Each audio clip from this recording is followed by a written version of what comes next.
అనారోగ్యం, ఉద్యోగం, వ్యాపారం అప్పులతో బాధపడుతున్నారా? వెంటనే జేకేఆర్ గురువు గారికి కాల్ చేసి అపాయింట్మెంట్ తీసుకోండి. నమస్తే రమగారు. నమస్తే జయ. రమగారు, మనం శివభక్తుల కథలు చెప్పుకుంటున్నాం. ఈరోజు ఏం చెప్తున్నారు? మూర్తి నాయనారు ఆయన కథ చెప్తాం. అంతా నాయనార్సేనండి. నాయనార్ల గాథలే జయ అవి. తమిళ గాథలు కదా. అక్కడ నాయనార్ అంటే నాయన గారు, అంతే, తండ్రితో సమానమైన వాడు అని అనుకుంటున్నా. నాకు అలాగే అర్థమైంది. మరి తమిళ పదాలకు అన్నిటికీ అర్థాలు తెలియదు. బాగానే ఏదో అర్థమవుతుంది. సినిమాలు చూసేస్తా జయ. నేను తమిళ సినిమాలు చూసేస్తాను. తమిళ సినిమా చూస్తాను, మలయాళం చూస్తాను, కన్నడ చూసేస్తాను. అన్ని లాంగ్వేజెస్ కవర్ చేస్తున్నారు. ఏం చేయనంటారా? హిందీ ఎలాగో చూస్తాం. థియేటర్కి వెళ్ళి చూడలేము, ఖాళీగా ఉంటాము, ఏదైనా ఒకటి చూడాలి. మలయాళం సినిమాలు కొన్ని మంచి మంచి సినిమాలు, చాలా మంచి యాక్టర్లు, చాలా గొప్ప గొప్ప వాళ్ళు ఉన్నారు, డైరెక్టర్లు చాలా గొప్ప వాళ్ళు ఉన్నారు. మొత్తానికి ఒక భాష సినిమాలతో పాటుగా మిగతావన్నీ కవర్ చేసి అవి కూడా కవర్ చేస్తే. ఇప్పుడు నేను రేపొద్దున త్రివేంద్రం వెళ్దాం అనుకుంటున్నాను ట్రిప్. అక్కడ తమిళ్ మాట్లాడేస్తారా ఏమిటి? కనీసం ఆ షాప్ వాడు ఏదో చెప్తే అర్థమవుతుంది, అర్చకుడు ఏదైనా చెప్తే కథ అర్థమవుతుంది, నాకు తెలియాలిగా. ఓ బాగుంది రమగారు. 30 రోజుల్లో నేర్చుకోవటం. 30 రోజులు కాదు, సినిమా చూసి నేర్చుకోవటం. ఈ సూపర్. నాయనార్ల గాథలు చెప్పుకుంటున్నాం కదా. కొంచెం కన్నడ, మలయాళం, తమిళం కొంచెం నేర్చుకోండి. మీరు వేరే రాష్ట్రాల్లో తీర్థయాత్రలకు వెళ్ళినప్పుడు ఉపయోగపడుతుంది తప్పకుండా. ఊళ్ళో వాళ్ళు ఏదో కథ చెప్తారు జయ, మనకు కొన్ని ముక్కలైనా అర్థం కావాలి. నేను లాస్ట్ టైం అలా మా ఉడిపిలో అలాగే నేను అర్థం చేసుకున్నాను, కొంచెం తెలుసుకోవడం వల్ల అది ఉపయోగపడుతుంది కదా. అందుకని వేరే భాషలు చూడకూడదు, అలాంటి భావాల్లో ఉండకండి. నన్ను ఫాలో అవ్వండి ఈ విషయంలో. డెఫినెట్గా. పాండ్య రాజధాని మధురలో ఒక ఆయన ఉండేవాడు, మూర్తి ఆయన పేరు. ఏ మూర్తో ఆయన కులానికి వైశ్యుడట, కానీ మహాశివభక్తుడు. మనం ఇంతకుముందు కథల్లో కూడా చెప్పుకున్నాం. వీళ్ళు శివుడికి ఒక్కొక్కటి ఒక్కొక్క రకంగా సమర్పించి భక్తి చాటుకుంటారు. ఈయనకి గంధం అందించడం ఇష్టం. స్వామికి శివుడికి గంధం పెట్టాలి. గంధం అరగదీసి శివలింగం అంతా అలది సంతోషపడేవాడు. శివారాధన అంటే గంధం తీయటమే ఆయన పని. ఎక్కడైనా అర్చన జరుగుతుందంటే ఈయన వెళ్తే ఒక గంధం చెక్క ఆయన చేతికి ఇచ్చేవారు. ఆయన గంధం తీసి తన భక్తిని, తన ప్రీతిని, భగవంతుడి పట్ల తనకున్న భక్తి ప్రపత్తులు, విశ్వాసాలన్నింటినీ చందనంలోనే సమర్పించేవాడు. అయితే ఈ చందన సమర్పణ హాయిగా నిర్విఘ్నంగా జరిగిపోయేది. ఆస్తి స్వాస్తి ఉన్నవాడు రోజువారీ శివాలయానికి వెళ్ళేవాడు. ప్రతి సంవత్సరం కార్తీక మాసం విశేషంగా సేవించేవాడు.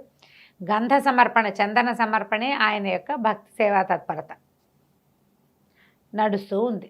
అయితే ఆ కాలంలో కర్ణాటక రాజ్యంలో ఉన్నటువంటి జైన మతస్థుడైన రాజు ఒక ఆయన పాండ్యరాజును ఓడించి మధురని ఆక్రమించుకున్నాడు. ఆక్రమించుకున్నాక సాధారణంగా పాలకులకి లేదా పైన ఉన్న వాళ్ళకి తమ కిందున్న వాళ్ళందరూ తాము పూజించే దేవుణ్ణే పూజించాలి, తాము ఆచరించిన మతాన్నే ఆచరించాలి, తనేది నమ్మాడో వాళ్ళు కూడా అది నమ్మి తీరాలి అని ఉంటుంది.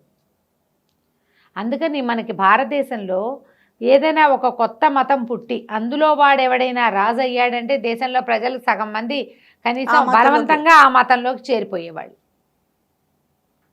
అలాగా బౌద్ధ మతానికి చెందిన రాజులు, జైన మతానికి చెందిన రాజులు, శాక్తేయులు, కొంతమంది వీర వైష్ణవులు, వీర శైవులు. వైష్ణవంలో ఉన్నవాళ్ళు రాజులైనగా మాటగా మనకు కనపడదు. శైవంలో వీరశైవులు రాజులైన వాళ్ళు కనపడ్డారు. ఆ కనపడిన వాళ్ళు ఏం చేశారు, ఎక్కడెక్కడ విష్ణు ఆలయాలంటే వాటిని ధ్వంసం చేసి విష్ణు విగ్రహాలనే పారేసి, విష్ణువు అసలు దేవుడే కాదని అలాంటి ఓవరాక్షన్లు కూడా అలా జరిగేవి. అవునవును. ఏంటంటే అధికారంలోకి వచ్చేసరికల్లా వాళ్ళకి అదొక రకమైన ఉద్రేకం వస్తుంది. వాళ్ళు ఏదైతే విశ్వసిస్తారో దాన్నే అందరూ కూడా నమ్మాలి అని చెప్పి పాటించాలని. రాజు భక్తులైతే ప్రజలంతా భక్తులుగానే ఉండాలి. రాజు ఏ మతావలంబి అయితే ఆ మతంలోకి ఉండాలి. అది ఒక లోకసహజంగా ఉండేది. ఒక్కొక్కళ్ళు తీవ్రంగా పరిగణించేవాళ్ళు. ఈ జైన మతస్థుడిగా కర్ణాటక నుంచి ఇక్కడ మధురకి వచ్చినటువంటి రాజు ప్రజల్ని జైనులుగా మార్చడానికి శాయశక్తులా ప్రయత్నించాడు. కొంతమంది రాజు భయంతో, దండన భయంతో, ఆ పన్నుల భయంతో బతకలేక, పైగా మన ఊరు వదిలిపెట్టి ఇంకెక్కడికి వెళ్తాం, దేశాన్ని వదిలిపెట్టి వెళ్ళటం అనేది అసలు అప్పుడు లేనే లేదు. ఉన్న ఊరు కన్నతల్లి. ఊళ్ళు కూడా మారేవాళ్ళు కాదు. ఏ ఊరు వాళ్ళు అక్కడే ఉండేవాళ్ళు, అక్కడే ఉండాలి. తరాల తరబడి అక్కడే ఉండేవాళ్ళు. ఎక్కడికైనా మారటం అంటే మహావృక్షాన్ని తీసుకెళ్ళి ఇంకో చోట పాతి పెట్టడం లాగా అంత బృహత్తర కార్యక్రమంగా ఉండేది. చాలామంది ఒప్పుకున్నారు. అయితే ఈ రాజ్యంలో పేరెన్నిక గన్న భక్తుల్ని ఆయన చూస్ చేశాడు కొంతమందిని. వీళ్ళని మారిస్తే మిగిలిన వాళ్ళు మారతారని. ఆ పేరెన్నిక గన్న భక్తాగ్రగణ్యుల్లో మన చందన చర్చ చేసేటువంటి మూర్తి నాయనారు కూడా ఉన్నాడు. ఓహో. ఈయన్ని శత విధాలా దండించాడు, ఆస్తంతా లాక్కున్నాడు. రాజు ఏం చేసినా మూర్తి నాయనారు ఆయనకు లొంగలేదు. అయితే ఈయన నిత్యం ఏం చేస్తాడు, భగవంతుడికి చందన చర్చ. ఈయనకి చందనం దొరకకుండా చేసేసాడు రాజు. దారుణం కదండి. దారుణం. ఎన్ని కథలు కనపడతాయో ఇట్లా. ఆ. ఇక చందనం లేదు, ఎవ్వరూ చిటిగడి చందనం కూడా ఈయనకు అమ్మకూడదు. గంధపు చెక్కలు అవి చందనం పుట్టించలేరు, తయారు చేయలేరు కదా, అవునవును. కొనుక్కోవాలి. గంధపు చెక్కలు తెప్పించుకునేవాళ్ళు, చెక్కలు రానివ్వరు, చందనం రానివ్వరు. ఏం చేస్తాడు, ఇంట్లో ఉన్నదే జాగ్రత్తగా వాడగా అయిపోయింది. ఏదో ఒకనాడు చివరికి రాదా వస్తువు, అలాగే కదా అవుతుంది. ఇక ఊరంతా పిచ్చెత్తినట్టు తిరిగాడు. ప్రతి వాళ్ళు చెప్పారు, అయ్యా రాజదండనకి గురైపోతాం మేము కూడా నీకు అమ్మితే. అప్పటికే 80% జైనులు అయిపోయారు. ఓహో. మిగిలిన వాళ్ళు రాజంటే భయం. తిరిగాడు చిటిగాడు, గంధం కూడా పుట్టల ఆయనకి. ఆ చందన చర్చ స్వామి లింగమూర్తికి చేస్తే కానీ అన్నం తినడు. తిరిగి సాయంకాల వేళకి ఓ శివాలయంలోకి ప్రవేశించాడు. తిక్క పుట్టిపోయింది ఆయనకి. దేవాలయంలో ఏదో చర్చలు జరుగుతున్నాయి, మొత్తానికి మూతపడలా. కొన్ని గుళ్ళు మూతపడ్డాయి, కొన్ని ఉన్నాయి. లోపలికి వెళ్ళేసరికి ఆయనకి ఆ గంధం ఏం చేయాలి, గంధం ఏం చేస్తారు, ఇట్లా చెక్క పట్టుకుని ఇట్లా అరగదీస్తారు కదా. వెళ్ళా సాన దగ్గర నుంచున్నాడు, పసిపెట్లేసి కూర్చున్నాడు, సానకేసి చూస్తున్నాడు. అసంకల్పితంగా ఆయన 2 చేతులు సాన మీదకి వెళ్ళిపోయింది. పంచాక్షరి జపం చేస్తూ చేతుల్ని రుద్దటం మొదలుపెట్టాడు. చెక్క లేదు. ఒక ఉద్రేకానికి లోనయ్యి తన చేతుల్ని అరగదీసి నెత్తురు కారిపోయి ఎముకలు అరిగిపోయే వరకు ఒళ్ళు తెలియలే ఆయనకి. మొత్తం ఏముంది, దేనికేసైనా రాత కోసుకుపోదు. సాన రోజువారీ రుద్దటానికి అలవాటు పడింది కదా, అరగ ఈ పైభాగం అంతా అరగదీసేసి ఎముకల మీదకి వెళ్ళిపోయింది. నెత్తురు మయం దేవాలయం అంతా. ఏడ్చేస్తున్నాడు ఆయన. ఇది చేయకపోతే ఇంకా నాకు శివ చర్చ లేదు, శివసేవ లేదు, ఇంకా భగవత్ సేవ లేదు. ఆ దుఃఖము, ఉద్వేగము, ఇలాంటి పరిస్థితుల్లో నేను దేవసేవ ఎట్లా చేసుకుంటాను, దైవసేవ. ఆ ఏడుస్తూ పంచాక్షరి జపం చేస్తూ అరిచేతులు అరగదీసేసుకున్నాడు. వేళ్ళు అన్నీ ఇట్లా అరిగిపోయినాయి. ఇట్లా పట్టుకుంటారు కదా, ఈ భాగాలు, ఈ భాగము అంతా కూడా ఇవి ముణుకుల మీద తొందరగా కట్ అయిపోతుంది కదా, ఇక్కడ ఇవి కట్ అవుతుంది, బోన్స్ అరిగిపోతుంది. అరిగిపోయేసరికి అలా పడిపోయాడు. నెత్తురు మొత్తం దేవాలయం అంతా నెత్తురు, చుట్టుపక్కల వాళ్ళంతా చేరారు, గంటలు మోగిపోతున్నాయి. దేవాలయం అంతా దగదగాయమానంగా జ్యోతులు వెలిగిపోయినాయట. శివవాక్కు ఆయనకు వినపడింది. మూర్తి నాయనారు, నువ్వు కంగారు పడకు, నీ భక్తికి మెచ్చాను, నువ్వు ధైర్యంగా ఉండు, నువ్వు రాజు అవుతావు, ఈ దేశాన్ని మళ్ళీ శైవ మతంలోకి మార్చు, న్యాయంగా పాలన చెయ్యి. నీ భక్తి అనన్య సామాన్యమైన భక్తికి చాలా నేను సంతోషించానని శివవారిని వినపడింది. ఈయన నెత్తురోడుతున్న చేతులతోటి శివుడికి నమస్కారం చేసి ఇంటికి వెళ్ళిపోయాడు. చేతులకు కట్లు కట్టారు, చుట్టుపక్కల జనం అంతా చేరారుగా, దేవాలయం అంతా శుభ్రం చేశారు. ఈ వాక్యాలు ఇదంతా ఊరంతా వచ్చేసినాయి. చెప్పుకోవటానికి ఏముంది, అదే కదా, మామూలుగానే చిన్న పిచ్చి మాటలే, ఇదిగో పులంటే అదిగో తోక అంటారు. ఇట్లాంటి మహాద్భుతమైన సంగతి, గంటలు మోగటం, దీపాలు వాటంతటా వెలిగిపోవటం, బయట నుంచి చూసిన వాళ్ళకి దేవాలయంలో ఏదో వెలుగొస్తున్న భావన వచ్చింది. పరిగెత్తుకొచ్చారు, ఎవరికి వినపడలా, ఈయన ఒకటికే వినపడింది.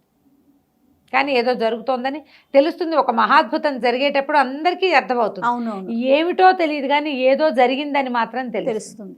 ఈయన ఇంటికి వచ్చేసాడు, చేతులకు కట్లు కట్టుకున్నాడు, కుమిలిపోతున్నాడు. శివసేవ చేయడానికి వీలు లేకుండా పోయింది, చేతులు ఇట్లా అవుడైపోయినాయి. మర్నాడు శివాలయానికి బయలుదేరాడు. శివాలయానికి వెళ్తే తెల్లవారుజామున కర్కోటకుడుగా ఉన్న జైన రాజు మరణించాడని వార్త వచ్చింది. 13 రోజులు రోజు శివాలయానికి వెళ్ళొచ్చాడు ఈయన. 14వ రోజు శివాలయానికి వెళ్తుంటే ఒక ఏనుగు ఎదురొచ్చింది. ఏనుగు ఎదురొచ్చి ఈయన మెడలో దండేసింది. రాజుగారు నిస్సంతుగా మరణించాడు, సంతానం లేదు. మరి ఇప్పుడు వాళ్ళ దేశం నుంచి ఎవరిని పిలిపిస్తారు? ఇప్పుడు రాజుగా ఒకడు కావాలి కదా. అయితే మంత్రులు ఏం తీర్మానించుకున్నారంటే రాజుగారి కార్యక్రమాలు అయిపోనిచ్చి 12 రోజులు అయిపోనిచ్చి భద్రగజానికి ఒక దండిద్దాం. ఈ గజం ఆయన కర్ణాటక నుంచి తెచ్చుకున్నాడు పాండ్యదేశానికి.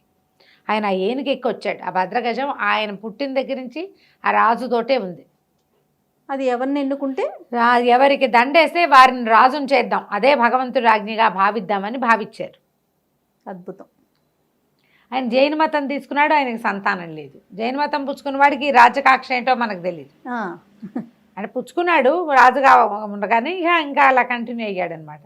ఆ ఏనుగుకి దండేస్తే అది అన్ని ఊళ్ళు మొత్తం ఊరంతా అన్ని సందులు తిరిగి వచ్చి శివాలయం బయట నిలబడినటువంటి మూర్తి నాయనారు మెళ్ళలో దండేస్తారు కదా. జనాలంతా చప్పట్లు కొట్టారు. రాజుగారి తర్వాత ఈ వెనకాల వచ్చినటువంటి జనాలు పల్లకి తీసుకొచ్చారు, ఏనుగుని ఎక్కమన్నారు. ఈయన లేవదీశారు. ఈయన నిర్ఘాంతపోయాడు. ఏనుగు వచ్చి దండేస్తే, అయ్యా మా రాజు వచ్చి రాజుగా అయ్యి మా దేశాన్ని ఉద్ధరించండి, మీలాంటి మహానుభావుల కోసమే మేము చూస్తున్నాం, భద్రగజం మిమ్మల్ని సెలెక్ట్ చేసింది అని చెప్పారు. చెప్పేసరికి ఆయన అన్నాడు, రాచరికం ఎందుకు, శివసేవ కంటే గొప్పదా అది? అది కాదు కదా, ముందు మీరందరూ శైవులుగా మారితేనే ఈ రాజ్యాన్ని నేను స్వీకరిస్తానన్నాడు. అందరూ మళ్ళీ జైన మతాన్ని వదిలిపెట్టుకున్నారు, జైనాచారాలు మానేశారు. అప్పుడు ఈయన రాజుగా మారాడు. రాజు అయిన తర్వాత కూడా నిత్యము శివారాధన చేసేవాడు. స్వహస్తాలతో తీసిన గంధాన్నే అక్కడున్న దేవాలయంలో స్వామికి అలంకరించేవాడు. ఆయన ఏ తీర్థయాత్రకు వెళ్ళినా, ఏ దేవాలయంలోకి ఆయన దర్శనానికి వెళ్తాడో అక్కడ గంధం తీసి స్వామిగా అలంకరించడమే ఆయన యొక్క సేవ. కొన్ని సంవత్సరాల పాటు పాండ్యదేశాన్ని, మధురా నగరాన్ని పరిపాలించాడు మూర్తి నాయనారు. చాలా కాలం పరిపాలించిన తర్వాత ఆయన లింగైక్యం చెందాడు. ఏముంది కదా కథ. అద్భుతం. నమస్తే రమ్మగారు. నమస్తే జీ.